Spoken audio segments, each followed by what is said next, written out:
আমাদের বুলবুল স্যারের প্রয়াণ উপলক্ষে বুলবুল স্যারের শেষ কর্মদিবস উপলক্ষে আমাদের শিক্ষার্থীরা বুলবুল স্যারকে একটা গিফট দিয়েছে। এখন আমরা আমাদের বুলবুল স্যার সেই গিফটটা কি করবে, আনবক্সিং করবে।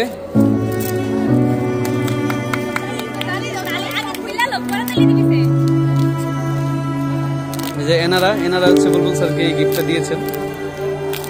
আপনারা গেস করেন এখানে কি আছে।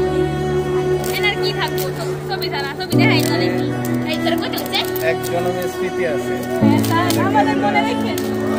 রক্ষিত করে রাখবে। বুলবুল স্যার আমাদেরকে ছেলে সুদূর সিলেট চলে যাবে। এই যে এই হচ্ছে বুলবুল স্যারের এই সেই স্মৃতি,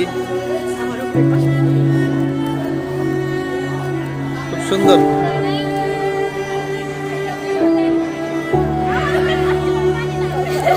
আমি কষ্ট মেনে তো থাকবো না।